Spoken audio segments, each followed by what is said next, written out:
Olá pessoal, boa tarde. Estamos aqui novamente na Estação Sabiá. A gente esqueceu o nosso Sabiá aqui, mas da próxima vez a gente vai trazer. No Rio de Janeiro, na TV 247, e eu sou Regina Zappa.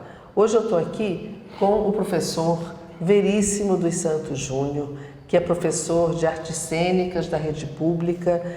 Ele é idealizador e fundador do grupo de teatro da Laje, né? E dá aulas também na Escola de Teatro da Laje, e tem uma experiência muito rica de ensino de teatro da escola pública, né?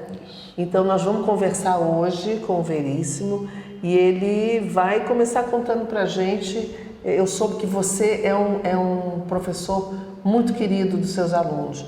E você dá aula em lugares da periferia, é isso? Isso. Eu sou professor de artes cênicas da rede municipal e todas as escolas onde eu trabalhei, como de resto, eu acho que são todas as escolas públicas municipais ou localizadas em territórios populares, nas periferias, ou que recebem alunos de territórios populares, de periferias e de favelas. E não é fácil, né? Existe muita rebeldia, às vezes revolta, a gente fica sabendo, professores se queixam, mas você tem uma relação muito boa com seus alunos. Como é que você faz isso?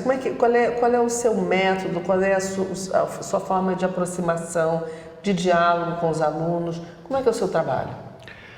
Olha, Regina, o que me orienta, né, primeiro que assim, a minha relação com meus alunos é uma relação de muito afeto, mas não é uma relação idealizada. A gente também briga, a gente também tem divergências, né? Agora, o princípio geral que orienta meu trabalho é o de respeito, né? Profundo respeito, principalmente pelas vivências e pela cultura de origem dos meus alunos. Eu costumo dizer o seguinte: se eu fosse professor de um curso de formação de professores, a primeira coisa que eu diria para os professores que estão sendo formados é: pare com essa história de que você vai ali para salvar alguém, pare com essa história de que você vai ali para resgatar alguém, pare com essa história de que você vai ali para afastar pessoas do mundo do crime. Pare com isso, porque se você vai com esse olhar, você vai, em primeiro lugar, revelar um profundo desprezo por aquelas pessoas. Quando eu acho que a pessoa precisa da minha caridade, eu estou cometendo dois equívocos. Primeiro... dizer que ela é diferente. Exatamente. Primeiro comigo mesmo e tentar disfarçar meu problema de autoestima. Porque quando você quer fazer caridade a alguém, é porque você quer, na verdade, resolver o teu problema de autoestima. Eu concordo inteiramente com Nietzsche quando ele diz que amor ao próximo é falta de amor por si mesmo. Segundo, porque eu vou estar colocando aquelas pessoas num lugar desprezível. E eu, sinceramente, não consigo trabalhar com pessoas porque eu sinto desprezo. Não consigo produzir, não consigo ter um trabalho criador com pessoas que eu coloco no lugar de desprezo. O primeiro equívoco é esse. O segundo equívoco é conexo a esse. Quando eu olho o outro desse jeito, ele pode depois estar falando para mim coisas incríveis, fantásticas, maravilhosas, de um potencial enorme, mas eu não vou ver, porque eu vou com aqueles olhos que eu parti. Que é o tal do preconceito. Exatamente, né? Eu costumo dizer, se você quiser ir na favela, se você quiser ir nos territórios populares, apenas para confirmar os estereótipos que você tem, você vai chegar lá, vai ver trilhões de coisas incríveis acontecendo, mas você não vai ver, porque você foi preparado apenas para ver aquilo que confirma a tua visão. Pode até ser em quantidade menor que vai aparecer diante de você, mas você só vai ver isso, não vai ver o resto. Então, eu acho que a gente tem que ir de peito aberto para se deixar surpreender. Então, a minha relação com meus alunos é baseada nisso. Eu estou ali porque ali eu encontro parceiros qualificadíssimos para testar os limites do teatro no mundo contemporâneo.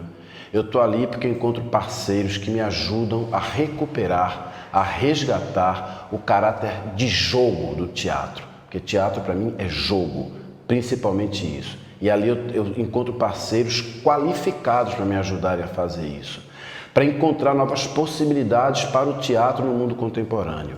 Ali eu encontro pessoas que podem não ter toda a técnica que o teatro do Centro Zona Sul tem, mas tem uma coisa que está faltando muito no teatro do Centro Zona Sul, que é energia, vitalidade. Lá tem de sobra. De sobra. E técnica a gente encontra depois. Técnica é jeito de fazer. Mas técnica, todo mundo que começa a estudar não tem a técnica, Exatamente. vai aprender a técnica, né? Exatamente. Pode ser que na Zona Sul eles também vão aprender a técnica, mas a energia é uma coisa que você aprende, né? E pode inclusive aprender com a gente algumas técnicas, porque eu também parto desse princípio.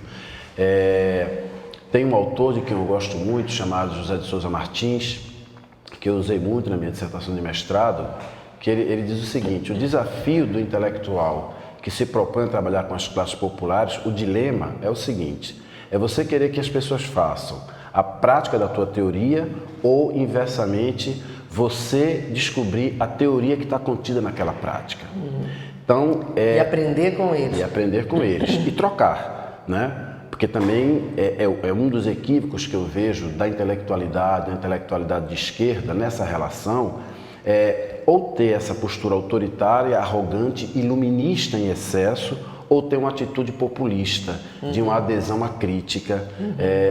Não é isso. O que agrega valor às relações é a diferença. O que eu sempre digo... A troca, né? A troca, exatamente. Exato. Eu sempre digo para meus alunos o seguinte: não diga às vezes explicitamente, mas deixo claro o tempo inteiro: eu sou de fora. Você é de onde? Eu sou de origem pernambucano. Atualmente moro na Taquara, em Jacarepaguá. Fora de onde você está dando a aula? Exatamente. Eu sou de fora, eu não sou cria, sou criado, como, para usar uma expressão muito bonita das pessoas do território. Eu não sou cria, eu sou criado, eu venho de fora. Eu tenho muito que escutar, mas também tenho muita coisa para contar. Claro. Vamos conversar? E assim a gente começa o nosso diálogo. Né? Eu não opero com a lógica de alta cultura e baixa cultura, esnobo isso solenemente, o que eu busco o tempo inteiro é o diálogo. Vou te dar um exemplo, né? Alguns exemplos de como esse diálogo acontece, né? E de como existem mais trocas subterrâneas entre esses polos, né? Que as pessoas trabalham, do que a gente imagina. Eu sempre conto essa história. Quem me conhece sabe que essa história tem muitas na minha vida como professor, mas essa foi carregada de vida, de significado.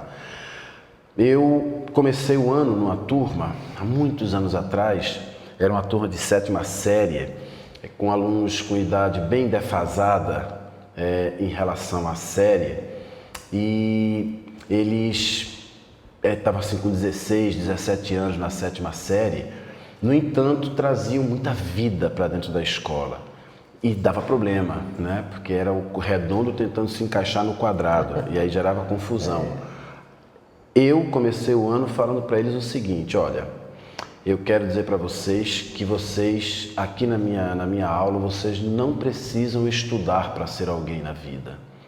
Vocês não precisam estudar para ser alguém na vida. Eles arregalaram os olhos, porque eles jamais esperavam... E sempre ouviram o contrário, exatamente, né? Se não estudar, não vai ser ninguém na vida. Não vai ser ninguém. Eu falei: vocês não precisam estudar para ser alguém na vida. Vocês precisam estudar para descobrir o alguém incrível que você já é. É para isso que vocês precisam estudar. Para descobrir a pessoa única e especial que cada um já é. Que legal isso. E aí, depois eu falei outra coisa. O teatro me ensinou uma coisa maravilhosa, que é o seguinte: existem 3 formas de a gente estar no mundo. Uma é a gente ser apenas aquilo que a gente é, nascer, morrer e viver do mesmo jeito, não passar por transformação nenhuma. Outra é você querer ser o que você não é, o contrário dessa. Essas 2 eu acho muito ruins. E tem uma terceira que eu acho... Perfeita. Vou usar uma expressão da garotada: fodástica. Que é, a partir do que você é, você ampliar suas fronteiras. A partir do que você é, você ser mais. A partir do que você é, você descobrir a potência daquilo que você já é. Então, eu gosto dos meus alunos como eles são. E a partir daí, nós vamos nos transformar.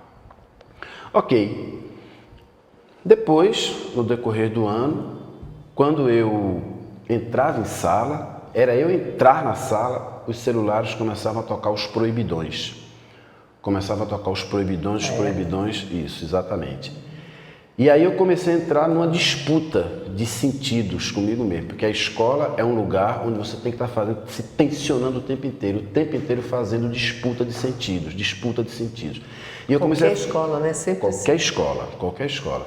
E aí eu comecei a fazer essa disputa de sentido comigo mesmo, porque eu me perguntei, por que eles fazem isso?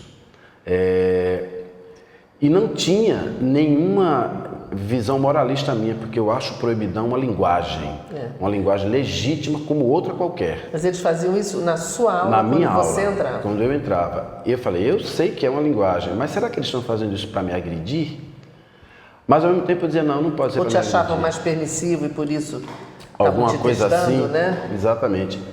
Falei, não pode ser para me agredir, porque quando eu preciso me ausentar da aula para ir ao médico, para ir fazer alguma formação na CRE, na SME, e chego no outro dia, eles falam, pô, prof, faltou a aula que a gente mais gosta, prof, sacanagem, faz isso, a gente só vem para a tua aula, a gente tem uma alegria no dia de tua aula. Eu falei, então, quando eu se encontrava com eles fora da escola, nas ruas da comunidade, me saudavam com coramão, veríssimo, coramão, exatamente, veríssimo, fechamento e tal. E eu digo, então, está afastado da hipótese de ser para me agredir. Por que será? Pois é, eu lembro, eles estão me cobrando a conta. Você não falou que gosta da gente como a gente é? Assim que a gente não falaram isso, mas eu fui atrás dessa hipótese. Eu disse, muito bem, agora o que é que eu faço com isso? Né? Não vou estar fazendo muita coisa dizendo deixa para lá e não descobrir o significado disso que eles estão trazendo para mim. Né? Por outro lado, não vou trair a confiança deles dizendo não e cedendo a moral predominante na escola. Para com isso, desliga isso. Exatamente. Tira. Por outro lado, eu não... eu estou dentro de um ambiente extremamente conservador. O que é que eu vou fazer com isso? O que é, né, conservador? Demais. Que eu costumo engraçado, brincar né? dizendo São que... jovens, né? Quantos anos tem? Não, eu digo assim, a escola. Ah, sim. A escola. Mas os seus alunos, qual é a faixa etária deles? Ensino Fundamental 2, de 11 a 16 anos. Que é a idade do adolescente mais complicada. Exatamente. E aí você já sei. Na aula seguinte eu levei as poesias feceninas do Bocage e do Gregório de Matos Guerra. Tascou neles assim, olha, sou mais eu. Falei, cadê os proibidões? O senhor quer ouvir? Eu falei, quero. Coloca os proibidões. Aí eles colocaram, eu falei, agora tira que eu vou ler um proibidão meu para vocês. E aí li algumas poesias de caráter do Bocage, do Gregório de Matos Guerra. Falei que o apelido do Gregório de Matos Guerra era o Boca do Inferno, eles adoraram. E assim virou um jogo, né? E o que eles acharam das poesias? Ficaram maravilhados, espantadíssimos. Aí perguntaram, de onde são esses caras? Eu falei, os dois viveram há cerca de 400 anos atrás. Caramba! Eu falei, pois é. E aí virou um jogo. Eles falavam, que ótima ideia, hein? Pois é. E eles falavam, agora o nosso, agora o seu, agora o nosso, agora o seu, agora o nosso. E no fim um aluno falou uma coisa que dá título aí de dissertação de mestrado, tese de doutorado, peça de teatro, filme, o que for. Que ele falou, MC Bocage e MC Boca do Inferno. Eu falei, valeu. Então, é isso aí, né? A escola, naquele momento, em vários outros que eu presenciei, funcionou não apenas para transmitir conhecimento, mas para buscar o significado do conhecimento que os alunos já trazem. Buscar o sentido. Exatamente, e não reprimir e não se desfazer daquilo que é a cultura deles também. Exatamente. E buscar... Que é o que eles têm acesso, que eles trazem. Exatamente. Né? E buscar o local, o universal no local e mostrar o quanto tem de universal naquele local. Trabalhando com essa dinâmica, né? E de atemporal, né? Porque Exatamente. Você trouxe poetas lá de 400 anos atrás e eles imaginam que fosse uma coisa de agora, audaciosa, ousada. E sempre existiu na história a ousadia. Exatamente. Né? Os proibidões sempre existiram na história. Shakespeare era um funkeiro da época dele. Também é outro em quem a gente passou a mão na bunda, vamos dizer assim, o Shakespeare, trabalhamos muitas coisas deles nesse diálogo. Eu lembro que eu contei, eu lembrei,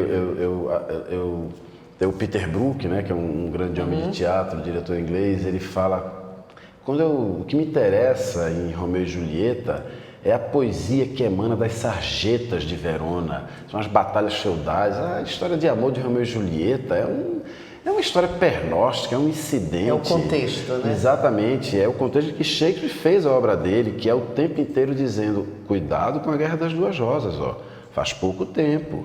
E através de uma história de amor, ele chama a atenção exatamente, de todo mundo, porque tem as pessoas que estão interessadas naquela história, mas tem outras que vão ser levadas pela história de amor para entender. Exatamente. Né? Inconscientemente, eles entendem o contexto, exatamente. O projeto ali. Né? E aí eu fiz isso, eu peguei, contei a história e um aluno, considerado o pior aluno da escola, um dos piores e tal, falou, Montex e Capuleto parece a gente e a galera do juramento. Eu falei, opa, vamos pegar por aí? Que ótimo. Vamos pegar por aí. E muita coisa, assim, eu lembro que uma vez eu cheguei e fiz assim, faz uma playlist para mim aí, façam as playlists de vocês, as músicas que vocês gostam. Pode mesmo? Falei, pode, cara. Mas você não vai brigar com a gente? Eu falei, confia em mim não, rapaz. Faz a playlist aí pra mim. Mas tem que ser música que vocês gostam. Então tá. E aí eu comecei a olhar aquilo, fui pra casa e comecei a ouvir. Ouvir. E sinceramente eu não vi ali absolutamente nada que não seja uma marca de todas as culturas populares de todas as épocas. Messianismo, patos, um sentir profundo, erotismo, amor, exatamente, e muito humor, muita jocosidade. E aí eu fui, né, no meio daquilo eu me deparei com uma música do MC Martinho, chamada História Real. Quando eu olhei eu falei, gente, isso aqui é o Otelo de Shakespeare, o Otelo está aqui. E aí eu cheguei e falei assim, ok, então eu escolhi Otelo e comecei a contar a história para a turma. E aí um garoto, também um daqueles que são considerados os atentados da turma, comecei a contar, ele falou, epa, esse cara roubou a ideia de MC Martinho, essa música é do MC Martinho. Eu falei, opa, legal, você localizou essa história? É do MC Martinho? É. Eu falei, mas esse cara que escreveu isso, escreveu há 400 anos atrás. Caramba! Eu falei, e não estou dizendo também que MC Martinho roubou a ideia dele. O problema é que está aí no ar. E as pessoas... Que a vida está aí, né? Exatamente. A vida é assim. As pessoas se conectam. Então, assim, é muito com base nisso. Também parto muito da ideia de que a escola, como diz uma autora que eu estou lendo agora, que eu estou gostando muito, a Paula Sibilia, ela diz que a escola é uma tecnologia. Só que como toda tecnologia, ela é feita para atender, é ensejada por determinados contextos históricos. E depois que passa o contexto que justificou a criação daquela tecnologia, ela também perde o sentido. Você usa máquina a vapor hoje em dia? Você usa máquina de escrever hoje em dia? Não. A escola é uma tecnologia que passou o momento que justificou... a gente estava falando, você até dizia, tecnologia é uma coisa que veio para ser ultrapassada. Exatamente, né? E uma das coisas, né, que acusam esse descompasso da escola não é apenas uma questão de que lá não tem muito computador, o professor usa ainda a lousa, pode até usar. O problema é que não é só uma questão do suporte da cultura digital, é a questão da própria cultura digital. Você pode ter, eu fiz essas experiências com lousa e giz. O problema é a atitude diante do mundo. A escola não dialoga com isso que a cultura digital trouxe, que é a criação de novas subjetividades, novas formas de ser e estar no mundo. Não só a escola, eu acho que em muitos lugares, até lugares de trabalho, empresas, ou na vida, ou no dia a dia, ainda a gente está no meio dessa revolução, né? Essa revolução de linguagem, essa revolução de informação, e a gente ainda não domina isso. Pode ser que quando a gente domine, já esteja em outra. Exatamente. O problema da escola é o seguinte, é que ela, como ela tem ela foi criada com o objetivo do controle, da formatação de corpos e de subjetividades. Dentro de um modelo também. Exatamente, né? E isso nela é mais exacerbado. É muito estranho, muito absurdo que essa juventude popular de periferia tenha surgido como novos sujeitos produtores de cultura, de formas de fazer política e outras coisas mais, tenham, ainda que com todos os problemas que você apontou muito bem aí, tenham tido visibilidade para várias outras instituições e para aquela onde eles estão não tenham. Então, a cultura, a visão do popular com que a escola trabalha, e uma parte da intelectualidade e uma parte da nossa esquerda também, eu sou de esquerda, quero dizer, isso é uma crítica, né, interna, uma autocrítica. Assim, exatamente. É o seguinte, ainda trabalha com a visão do popular idealizada, ligada ao folclore, ligada ao meio rural, não trabalha com o popular contemporâneo, popular situado no mundo contemporâneo. Esse do proibidão que você está falando aí, exatamente, entre outras coisas, não trabalha, né? E mesmo se você for no campo, você vai encontrar o homem lá do campo do interior do Nordeste com uma cuia de farofa na mão e um tablet na outra. Se você não entende o popular inserido no mundo contemporâneo e urbano, que é com essa juventude que a gente trabalha, o descompasso vai ficar muito grande. Então a escola faz muito lindamente festa do índio, faz muito lindamente festa do dia do folclore, do coelhinho da Páscoa, do São João, mas as novas culturas juvenis, urbanas e contemporâneas não entram na escola, ou pelo menos não entram como parte de um projeto de diálogo assumido, entra como atividade de um professor ou de outro, ou de uma diretora ou de outra. É um professor que se destaca. Exatamente. E aí fica tudo muito obsoleto e a escola fica sendo uma coisa anacrônica, né? Exatamente. Fora ali do seu tempo e do seu lugar. Exatamente. E aí tem outro problema que responde à questão que você falou da violência, que é o seguinte, a gente fala muito da violência na escola, mas a gente não fala da violência da escola. A violência da escola em relação a essas crianças, eu estou falando de violência simbólica. De não acolhimento, de não compreensão. De não diálogo. Eu costumo dizer o seguinte, na minha trajetória como professor, chegou um momento em que eu me deparei com uma situação, uma pergunta lançada por uma esfinge para mim. Né? Lançada para mim como o enigma de uma esfinge. Porque eu vim do Nordeste para cá, fui um menino criado na periferia de Recife e de Olinda, sou do bairro de Peixinhos, um bairro de altíssima violência, favelizado e tudo mais. E vim para o Rio de Janeiro para concluir meu curso de teatro na Unirio, com todo o sonho de todo jovem nordestino. Virar ator de uma grande companhia de teatro, ser chamado para trabalhar na Globo, pense, entendeu? Morar na Vieira Solto, de frente para o mar. Como é que você, só te interrompendo para você continuar, como é que você, lá em Peixinhos, como é que o teatro te despertou? Me despertou... E depois aí eu vou voltar aos seus alunos. Sim, fazer claro. outra pergunta. Eu comecei a fazer teatro em Peixinhos, na forma de teatro de agite prop. Eu fui militante de um partido de esquerda. Mas como é que você chegou lá? Então, família ou as pessoas com quem você convivia? O lugar onde eu morava era um lugar que tinha era muito espetacular, né? O pátio da feira, que ficava perto de minha casa, era palco de muitas manifestações teatrais, mamulengos. Isso te pegou, né? Exatamente. Os comícios políticos eram verdadeiros atos teatrais, né? Eu imitava os políticos falando aquelas coisas de criança. E depois as quadrilhas de São João, né? Que interessante. Eu entrei numa quadrilha e pedi para assumir a parte do casamento matuto, como chamam lá, né? E o que era apenas uma parte integrante, diluída, né, improvisada, virou um espetáculo à parte, né? Eu procurei dar um caráter mais autônomo, criei texto, fazia marcas, ensaiava os atores e tudo mais. E a nossa quadrilha começou a se destacar por causa disso. Então, as peças de agite próprio do Partido Comunista, de onde eu fui militante, para divulgar as ideias do partido, dos candidatos do partido e tudo mais. E aí eu comecei um namoro com o teatro. Com teatro e com esquerda. Isso, mesma... exatamente, exatamente. Só que aí chegou um momento em que o teatro foi ganhando uma dimensão na minha vida que não dava mais para ser subproduto da minha atividade política. Aí, a partir de um certo momento, ele passou a ser a minha forma de atividade política, a gente pode dizer assim. E a sua forma de estar no mundo. De estar no mundo, exatamente. De estar no mundo. Perfeito, isso que você falou. Então,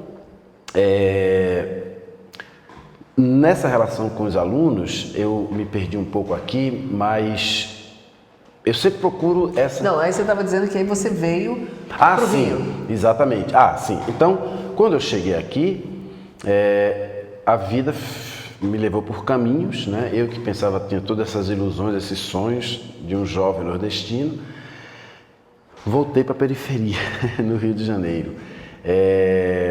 Para onde? Vila Cruzeiro, Complexo Favelas da Penha. Chegou um momento em que eu me fiz uma pergunta capital, fundamental. O que é que justifica, que motivação pessoal eu tenho para trabalhar com esses jovens? Mais especificamente, afunilando mais, o que é que justifica a presença deles na escola? O que é que justifica? Porque você foi para a periferia para dar aula. Para dar aula, exatamente. Fiz concurso público para professor de artes cênicas. Então fui para lá. Aí você fez essa pergunta. Exatamente, comecei a me fazer essa pergunta. Hoje eu resumo assim, né? Isso foi uma pergunta que fui me fazendo, né? São coisas que a gente formula a posteriori, né? Digamos claro. Assim. E aí eu me fiz essa pergunta. E aí eu pude mapear, grosso modo, era uma esfinge, né? Me lançando essa questão. E eu vi muita gente ser devorado pela esfinge e reificando o seu trabalho, porque as respostas que eram dadas geralmente eram de dois tipos. Eles estão aqui porque é um direito deles. Só que eu pude perceber que essa resposta não me dava motivação pessoal. Até porque a questão do direito pode ser esgrimida, o argumento do direito pode ser esgrimido, tanto por quem defende, é um direito deles, tem que estar aqui, como por quem lamenta. É um direito, né? Tem que estar aqui e fazer o quê? Tem que aturar. A segunda resposta, né, e que eu vejo que ainda hoje predomina na escola, é a de que eles são carentes e precisam da escola. Eles são carentes, precisam da escola, precisam de mim como professor.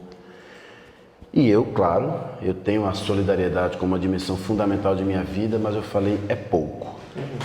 Isso é limitante. Trabalhei com outra hipótese, né? Essa resposta que eu pensei aqui ainda não foi dada para a esfinge, vou apostar nela. Ainda falta. Ainda falta, que é o seguinte: eles são os bárbaros invadindo o templo sagrado do saber. Eu estou me referindo ao fato das classes populares terem entrado muito tardiamente na escola. A promessa de universalização da educação básica é do começo da República, da proclamação da República, mas foi sendo deschavada, só começou a ser executada, posta em prática, meados dos anos 70. Eu sou fruto disso. Sou um menino de origem popular que conseguiu entrar na escola a partir daí.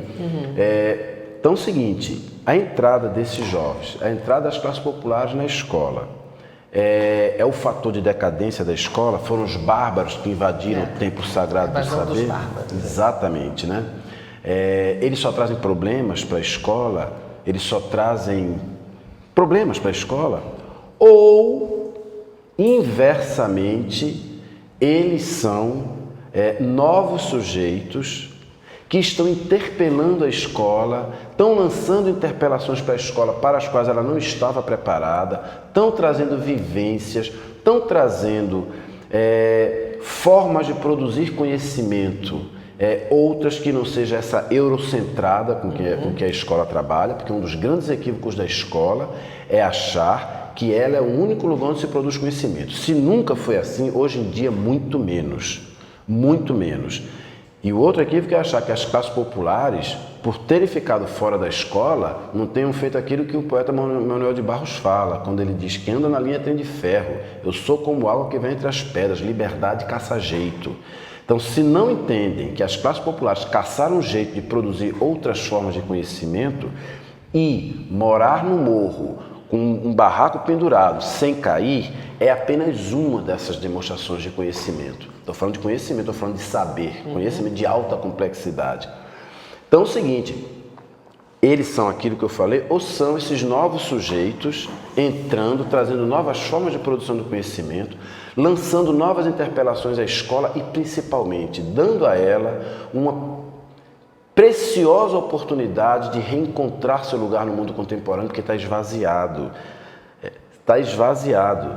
Se ela não era o único lugar produtor de conhecimento, hoje em dia é muito menos. Mas a escola tem que entender e tem que receber, porque você é um professor que entende isso e que recebe. Mas você sabe que você é uma minoria, né? Ou sim, não? Sim. Quer dizer, eu acho que os professores são guerreiros por trabalhar nesse ambiente que a gente trabalha, né? Que as pessoas trabalham no Brasil, ganhando pouco, mal remunerado e tudo que envolve você ser professor hoje nesse país, mas você tem essa capacidade de receber, né? Exatamente. E de entender isso, mas a escola nem sempre tem, né? Exatamente.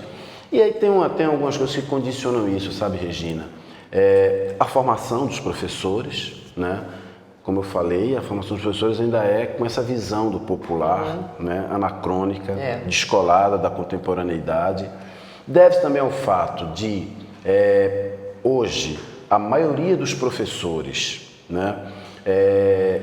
De escola pública serem de origem popular ou de classe média baixa, e aí ficam com movidos por um desespero de dizer para aqueles meninos e meninas o seguinte: olha, eu também sou de origem popular e eu também consegui me diferenciar, e querer que eles façam isso, só que aí não enxerga a potência deles, só enxerga a carência.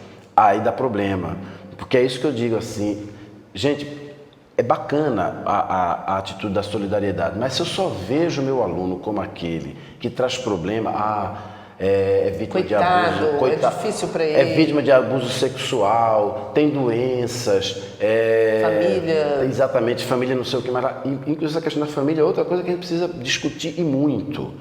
Vou te dizer por quê.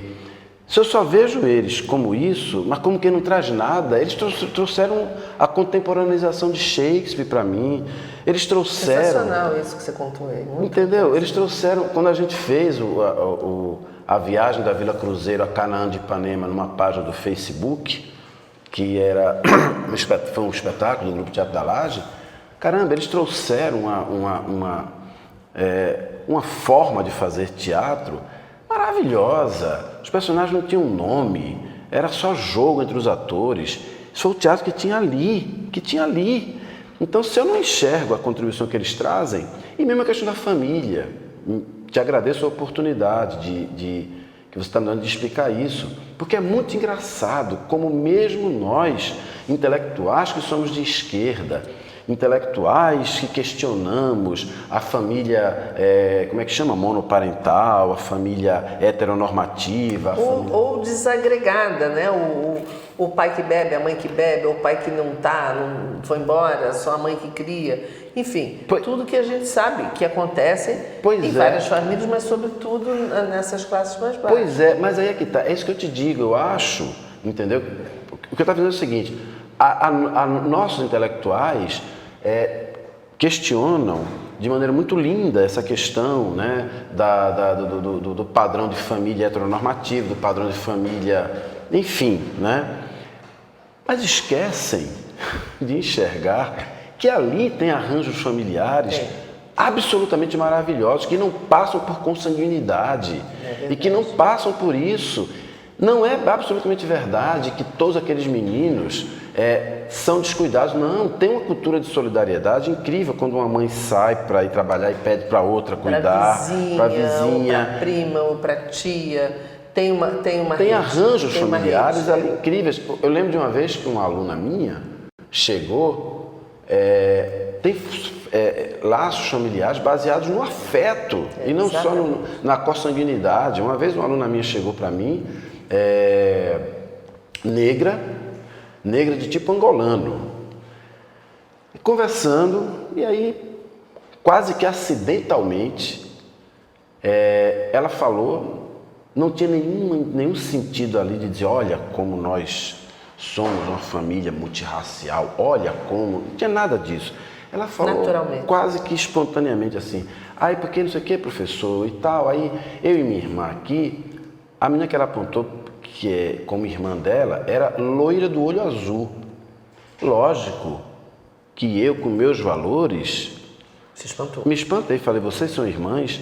E aí ela falou também quase de passagem, sem fazer ostentação, sem fazer discurso, sem alarde. É de consideração, professor. Mas aí eu disse, entendi.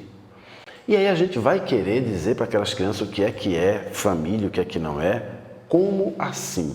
Não é nem a família. A questão, o que eu observo muito é quando existiu afeto na criação, na formação, aquela pessoa vai ser diferente daquela outra que não conheceu o afeto na infância. Exatamente. Aí por outros motivos, até familiares também, mas que não teve esse arranjo ali. Exato. O afeto é tão fundamental, né? Exato, para manter a coluna vertebral ereta. Exatamente, é a base de tudo. Exatamente.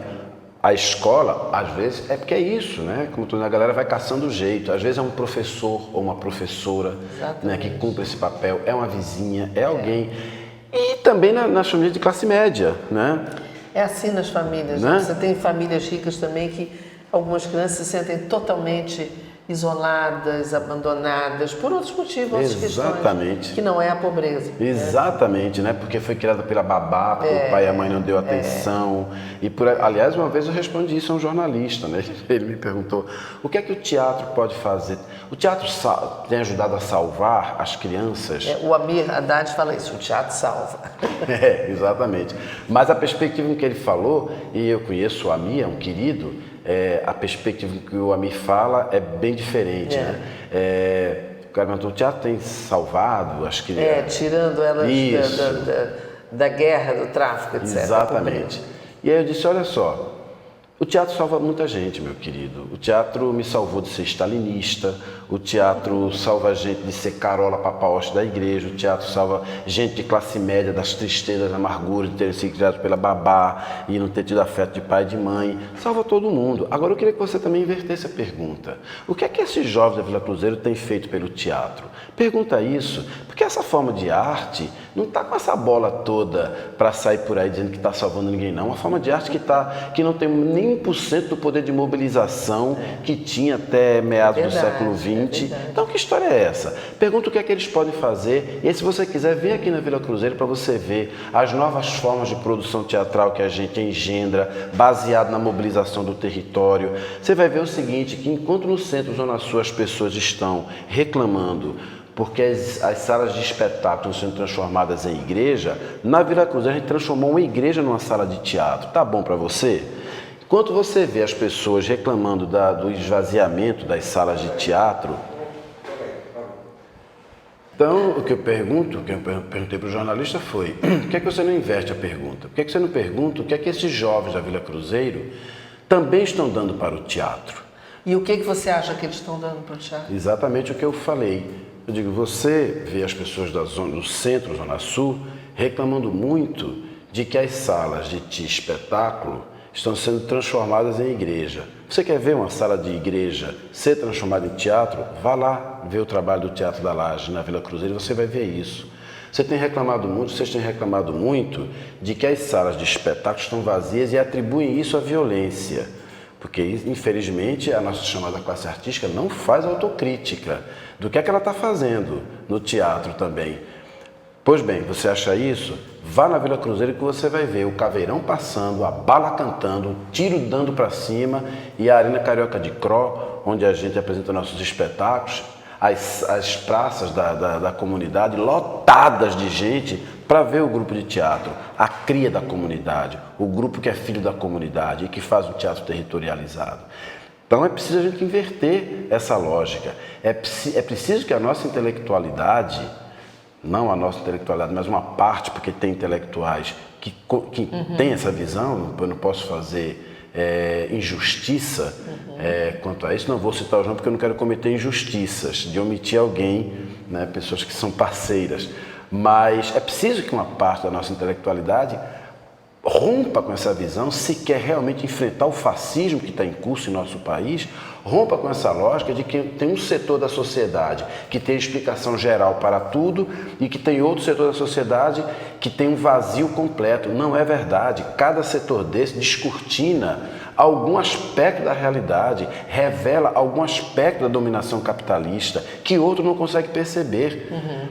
No caso do teatro, o que a gente quer, o que a gente entende é o seguinte: nós não temos, nós do Grupo Teatro da Laje, da Vila Cruzeiro, a gente não tem a pretensão de ter a resolução para o teatro, a explicação definitiva para o problema do teatro, mas a gente tem uma contribuição a dar. A gente tem uma contribuição a dar, a gente quer iluminar aqui esse pedacinho de onde a gente está, a gente quer iluminar o teatro a partir daqui, quer mostrar determinados aspectos do teatro que outros não conseguem mostrar. Por exemplo, a força e a importância que um teatro territorializado tem. Porque se a gente for observar, nós fizemos um ciclo de palestras na Escola do Teatro da Laje, chamado exatamente Teatro e Território através da História. E a conclusão provisória a que eu cheguei é que atribuir esse esvaziamento, essa perda de importância, de prestígio social, de poder mobilizador do teatro, as novas tecnologias, como alguns fazem, a baixa cultura do povo, a violência, isso é explicar apenas por fatores exógenos, fatores de fora. E é superficial. Superficial. Uma das hipóteses com que a gente trabalha é que os períodos mais vicejantes do teatro foram aqueles em que o teatro esteve ligado a um território, vocalizava, pegava a energia daquele território e devolvia ressignificada pela arte e pelo teatro. Estou entendendo. O Grupo Teatro da Laje opera o tempo inteiro com essa lógica de pegar os mitos, os dramas, o humor da Vila Cruzeiro, meter a mão naquelas entranhas, tirar dali alguma coisa e devolvê-la ressignificada pela linguagem do teatro. E, principalmente, convocar as energias do território também para a elaboração do trabalho artístico. Lá, para fazer nossos espetáculos, a gente caminha pela comunidade, perguntando para as pessoas: que peça você gostaria de ver encenada? Lá, sim. E as pessoas dão ideias. Dão ideias, a comunidade colabora na parte da produção e na parte da criação artística. Por exemplo, para montar esse espetáculo que notabilizou o Grupo Teatro da Laje na cidade, que foi a viagem da Vila Cruzeiro a Canaã de Ipanema, numa página do Facebook, isso é o título do espetáculo, não é o texto. A gente fez performances na comunidade, onde os atores deitavam em esteiras, fingiam que estavam na praia passando bronzeadores, com guarda-sóis e tudo mais, e a comunidade ia passando e o pessoal provocando com oi, oi, oi, que era uma alusão ao posto 8, que é conhecido pelos jovens da zona norte da cidade como Praia do Oi, porque todos vão para lá, evitam ir para outros territórios, para outros lugares, território mesmo, porque tem medo de serem acusados de estarem fazendo arrastão. Então todos vão para ali porque ali todo mundo se conhece. E aí alguns vão juntos, mas outros não, e se encontram lá. E é um tal de oi, oi, oi, porque todo mundo se conhece. Então a praia ficou a Praia do Oi. E qual era a reação da plateia ao passar? Pois, parava, ficava curiosa, parava, que achava é engraçado o que é aquilo. E aí quando as pessoas paravam, a gente então começava a entrevistar. Olha, nós somos o Grupo Teatro da Laje, estamos fazendo aqui uma pesquisa para confeccionar a nossa dramaturgia, que vai falar sobre a ida das pessoas que moram na favela para a praia. Conta um caso de praia para a gente. E as pessoas contavam, então a gente pegou esse material, levou para a sala de ensaio, elaborou, construiu o espetáculo, apresentou para a população fez sua crítica, falou: não estamos entendendo nada, está muito chato. Então a gente voltou de novo para a sala de ensaio, reelaborou, devolveu, a comunidade aprovou. Pois é, porque tem isso, se você for trabalhar com as classes populares, idealizando, né, como lamentavelmente uma parte da nossa esquerda faz, porque esse foi o problema, Uma parte da nossa esquerda trabalha com uma classe popular idealizada, não quer as contradições. Quer só o cara que é negro, militante, quer só a mulher e que é feminista. Só que tem o seguinte, se você não der ao outro o direito às contradições que você tem, então não tem como ter diálogo. Ok, o mesmo cara que você vê ali se orgulhando de ser negão, se orgulhando de ser negro, é o mesmo que daqui a pouco espicha o cabelo. Aí eu vou dizer que não quero mais conversar com ele por causa disso, eu não quero mais diálogo com ele por causa disso. O mesmo cara que é capaz de ter uma atitude digna, de defender um gay quando está sendo vítima de violência verbal ou física, é o mesmo que daqui a pouco está fazendo uma piada homofóbica, mas eu vou querer conversar com ele, porque isso são as contradições da vida. Porque se a gente não faz isso, o fascismo faz o que fez. Vem que eu aceito você com suas sujeiras, com tudo. Aí joga fora. O bom é ficar com as sujeiras. Eu queria justamente aproveitar para te fazer uma pergunta, porque você fez várias críticas à esquerda e críticas construtivas, né? Isso. E você falou de uma maneira de enfrentar o fascismo. De que forma, são os dois lados, de que forma esse trabalho que você faz, ou esse teatro que você faz na comunidade, pode ajudar a enfrentar o fascismo com a linguagem teatral, levando ela para outras praças, outros lugares, para que as pessoas se interessem e comecem a ouvir aquilo de uma outra forma, que não é o discurso político, que não é a falação na televisão. Isso uma coisa, como é que isso é feito, mas como também que essa esquerda que você tem criticado aí, como é que ela tem que aprender a falar e a ter uma interlocução com essas pessoas das comunidades, que foi uma coisa que foi perdida, né? E que foi tomada em muitos lugares pela Igreja Evangélica, que era um lugar da Igreja da Teologia da Libertação e que também foi saindo e aí entrou. Quer dizer, é uma pergunta super ampla.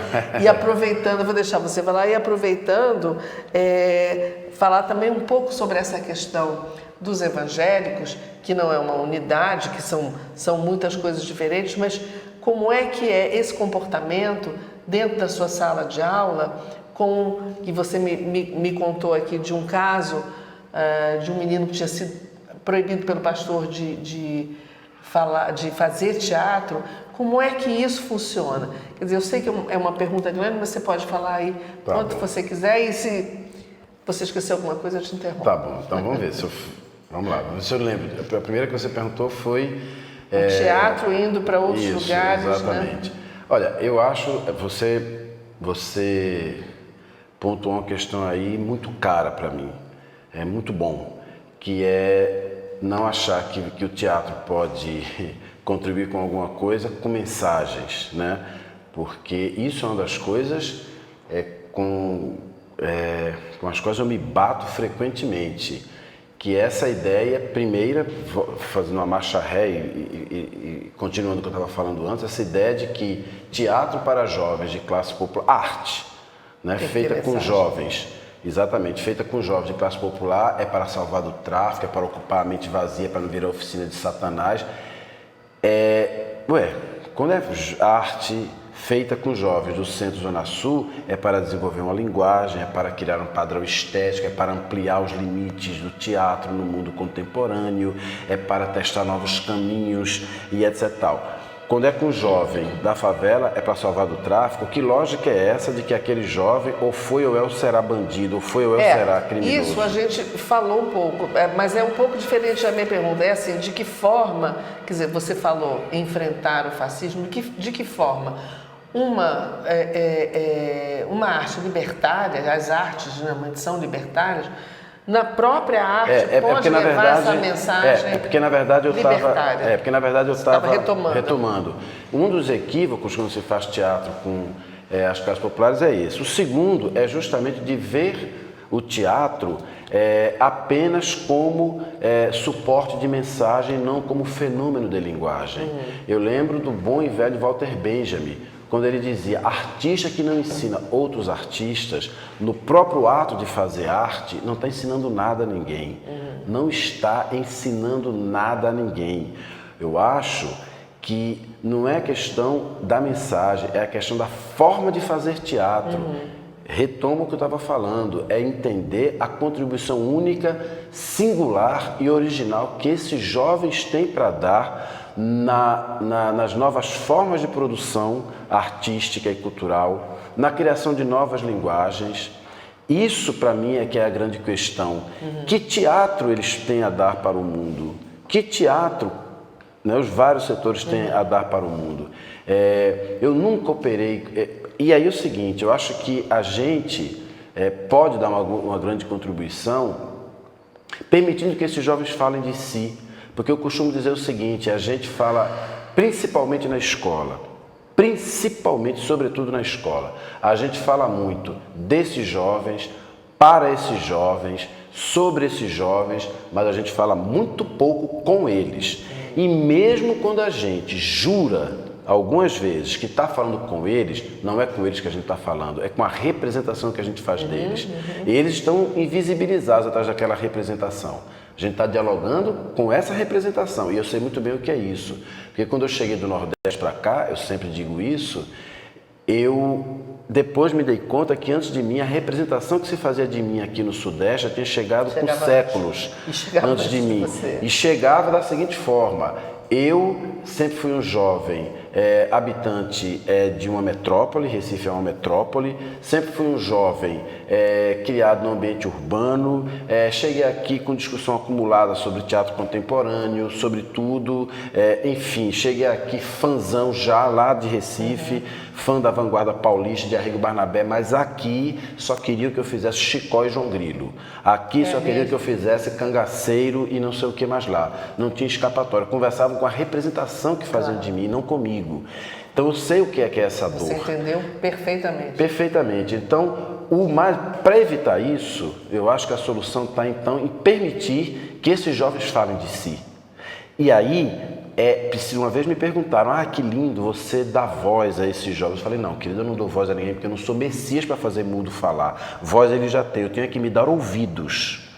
Eu tenho que me dar ouvidos para ouvir essas vozes. Inclusive quando elas não são pronunciadas apenas verbalmente, quando elas são pronunciadas com gestos, quando elas são pronunciadas com movimentos, quando elas são expressas com expressões faciais. Quando o aluno chega para mim e fica dizendo: posso apagar o quadro para o senhor? Posso carregar sua bolsa? Posso fazer a chamada? Uma hipótese é que ele está dizendo o seguinte para mim: me dá sentido para a minha presença nesse troço aqui, que eu não estou conseguindo encontrar sentido? Eu não estou me reconhecendo nesse troço que são conteúdos. É para a gente confiar mais neles. Então, eu nem sou a favor, óbvio que eu não sou a favor do Escola Sem Partido, que diz que não pode discutir gênero, mas também não sou a favor de uma elite intelectual arrogante, que tem um didatismo arrogante, que acha que tem que transformar gênero em conteúdo escolar, ao invés de ver como essa discussão já existe ali, como ela se dá ali. Vou te dar um exemplo. Uma vez eu estava conversando com alunos meus da antiga sexta série, que agora seria 7º ano, porque eu nunca planejo minhas aulas, mas feita para o planejamento depois se bagunçar. Eu adoro bagunçar meus planejamentos. E aí eu cheguei e eles estavam reclamando das aulas de geografia, de história. Eu falei: mas por que houve? Porque só fala de homem. Eu falei: como assim, galera? O que é que está acontecendo? Não, porque é um tal de quando o homem surgiu na Terra, é um tal do homem das cavernas, é um tal de... E a mulher das cavernas? E a mulher? Eu disse: opa, vamos discutir gênero. Agora vamos discutir gênero. Então, essa ideia, né, se eu não confio no meu aluno, se eu não entendo, se o que entra na escola com ele é apenas a doença dele, é apenas a carência dele. É isso que você falou, tem que ouvir o que ele está trazendo para você, né? E porque também eu vou ter uma ideia, a minha profissão vai ser absolutamente inútil se eu entender que meus conceitos nasceram lá de um Olimpo, que eu não sei onde é, e bum, parou aqui e eu vou ter que despachar para cima deles. Se eu não entender que conhecimento e conceito nasce desse charco aqui que está aqui, entendeu? E que depois eles são transformados em conceitos, então o meu trabalho vai ser inútil. Uma vez eu estava conversando com uma colega e ela dizendo o seguinte, que o aluno perguntou para ela, para que eu tenho que estudar esses polinômios? Para que eu tenho que estudar essas equações aí? O que vai me servir? Para que vai me servir? E a colega falou o seguinte, bom, se você quiser continuar fazendo carrego aqui no supermercado, meus polinômios não vão servir de nada para você. Agora, se você quiser fazer uma prova, se você quiser fazer um vestibular para entrar na universidade, ele vai servir. E eu disse, olha, eu acho que, assim, eu entendi que tua intenção é dar dignidade à tua atividade, mas você toma cuidado que você pode estar rebaixando ela. Então, o conhecimento que ele vai adquirir é apenas para servir de moeda para ele pagar no pedágio e seguir adiante. Então, sei lá, eu não entendo nada de matemática, que é Arquimedes, sei lá quem lá na antiguidade, criou esses conceitos porque estava lá na beira de um rio junto com o outro, coçando, e falou, vamos inventar esse troço aqui para infernizar a vida da galera no vestibular daqui a 2000 anos? Eu me recuso a acreditar nisso. Quem disse para você que ele fazendo carrego não usa teus polinômios? Quem disse para você que quando ele está empinando pipa, ele não usa teus ângulos, teus retângulos, teus senos, teus cossenos? Ele na vida dele. Exatamente. Quem disse que ele jogando sinuca não usa tua tangente? Quem te disse isso? Então, se eu não dialogo com isso, essa semana aconteceu uma coisa muito interessante. Eu contei a história de Romeu e Julieta para os jovens, e aí, pouco depois, eu fiz um jogo baseado na história do Romeu e Julieta, e eles...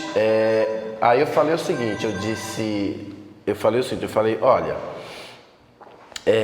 vamos fazer o seguinte, na próxima aula, tragam roupas para a gente usar como figurino. Expliquei que figurino é a roupa que o ator usa para se caracterizar como personagem e tal. E uma aluninha linda falou o seguinte, mas o senhor quer fazer uma versão como naquela época, ou uma versão moderna, uma versão atual? Eu falei, vamos fazer uma atual, e aproveitei para dizer o seguinte, eu disse, olha, vocês perceberam a aulinha que ela deu aqui para a gente? Ela falou, eu dei uma aula, eu falei, pois é, vocês perceberam? Por quê? Eu falei, pelo seguinte, o que ela está dizendo para a gente aqui é o seguinte, que não é só o texto quem conta uma peça, tudo, eu já tinha falado aqui para vocês da iluminação, do texto, da direção de movimento, então o que ela está dizendo para a gente aqui é o seguinte, é que o figurino também ajuda a contar a história, também tem algo a dizer sobre a história. Bacana. O rostinho dela se iluminou, ficou muito feliz. E todos aprenderam. E todos aprenderam, inclusive eu. Deixa eu te falar uma coisa, a gente está chegando no finalzinho, tem aquela questão que talvez você queira passar rapidamente do pastor e tal, e uma última perguntinha, a gente vai ter que falar rápido, que é o seguinte, a gente falou aqui que o teatro não transforma ninguém e não é para isso que ele é feito, mas você, com a sua escola de teatro, com o seu grupo e com as aulas que você dá nas escolas públicas, você vê assim, do começo do ano até o final, naqueles seus alunos, você vê uma transformação? Sim, porque na verdade eu não falei que ele não transforma, ele transforma. O que eu não acredito é que um seja objeto... Não salva. Não salva, exatamente. Exatamente, não salva. Ou melhor, pode salvar, mas não só uns. Né? Salva muita gente, como eu falei. E ele transforma. O que eu não acredito no processo educativo é onde um é o agente da transformação e o outro é o objeto da transformação. Aí eu não acredito nisso. Mas você viu esse... Exato, sempre. Eles e eu. Eu me transformei muito como professor desde que comecei a trabalhar há 20 anos atrás. Me transformei profundamente. É um processo conjunto. Né? Todos nós nos transformamos. Essa ideia, né, não existe. Agora, sobre a questão dos evangélicos, não sei se eu pulei alguma parte aí que você queria, mas a questão dos evangélicos, eu quero dizer o seguinte, eu fico absolutamente à vontade para falar. Absolutamente à vontade, porque eu não sou evangélico, eu sou praticante de uma religião de matriz africana. sou filho de meu pai, de minha mãe Oxum com meu pai Oxalá. Portanto, fico à vontade, estou a cavaleiro para falar. Mas eu acho que é outro equívoco profundo que a gente faz quando, primeiro, olha os evangélicos de maneira homogeneizante. Aliás, é o erro de uma parte da nossa intelectualidade olhar as classes populares de maneira homogeneizante. É um equívoco profundo e que gera sérios problemas. Então, eu acho que é um erro fazer isso. Não entender que tem contradições, que tem evangélicos que são de esquerda, que tem evangélicos que defendem casamento igualitário, que defendem o direito ao corpo da mulher, ao seu próprio corpo. Tem, e tem muitos. E quero dizer mais o seguinte, a menos que eu seja daquela esquerda que não quer resolver problema, que é apenas que o problema existe para ter um discurso sobre o problema, porque tem gente que parece que é isso. Por favor, não vem resolver o problema, senão você acabou com o meu discurso. O que é isso? Eu não quero isso para mim. Definitivamente, a menos que seja isso, faz questão de dar visibilidade apenas aos evangélicos conservadores, reacionários, que aderiram ao fascismo. Né? Exatamente. Eu quero dar visibilidade também à pastora luterana que fez uma vaquinha para reconstruir o terreiro de Candomblé. Exatamente. Eu quero dar visibilidade ao pastor da Igreja Batista do Largo do Bicão que condenou publicamente a pedrada que foi dada na cabeça da garota naquele episódio e depois foi para o ato contra a intolerância religiosa. Eu quero dar visibilidade a isso, a menos que eu tenha uma atitude nihilista no sentido nietzschiano da palavra, diante da vida, de negar a vida, porque o Nietzsche diz uma coisa perfeita para essas pessoas que agem assim. Ele diz o nihilista no sentido que ele dá da pessoa que nega a vida, que idealiza a vida, ele fala o nihilista é incorrigível, quando ele não consegue idealizar o seu paraíso, idealiza o seu inferno. E eu acho isso muito ruim. Exatamente. Você não vai transformar a vida com medo de se poluir com ela. Não vou, porque... Não, eu quero lidar com as contradições da vida. Eu quero isso, entendeu? Eu quero o meu aluno como ele é. Eu gosto do meu aluno como ele é. Até porque, falando de um ponto de vista bem pragmático, eu não seria professor se meus alunos de favela, se meus alunos de origem popular não tivessem entrado em massa na escola desde o processo de universalização do ensino, porque foi eles que abriram o mercado de trabalho para mim. Não foram os alunos da Escola Parque, da escola do Santo Inácio, do Santo Agostinho, não foram eles que abriram o mercado de trabalho para mim, não foram eles que me aceitaram como professor. Quando eu cheguei aqui no Rio de Janeiro, quando o meu sotaque chegava antes de mim, quando o meu sotaque me denunciava e eu era vítima de preconceitos, essas pessoas não me acolheram. Quem me acolheu foi o pessoal da Vila Cruzeiro. A eles, todo o meu preto de gratidão, porque eles abriram mercado de trabalho para mim e me respeitam como professor, me acolhem como professor. A eles, meu preto de gratidão. Olha só, você deu uma aula aqui pra gente, uma conversa muito importante para todos, para a esquerda, para as pessoas que mexem com arte. Muito bom, te agradeço muitíssimo ter vindo aqui. E você vai vir de novo, quero que você venha de novo, porque a gente não falou tudo. Ainda ficou faltando um monte de coisa para falar. Mas você volta aqui, a hora que der uma brecha para vocês, volta aqui e a gente vai conversar, porque essa conversa não acaba. Muito obrigado, eu que te agradeço pelo espaço, pela tua escuta, pelas provocações maravilhosas que você me fez e pela oportunidade que me deu de desenvolver mais ainda esse raciocínio. Aqui a porta está aberta para você e o canal está aberto para você, todo mundo. E agradeço a todos que assistiram aqui com a gente, essa conversa importante, maravilhosa, do Veríssimo. E a gente se encontra no próximo Estação Sabiá aqui na TV 247. Muito obrigada. Obrigado.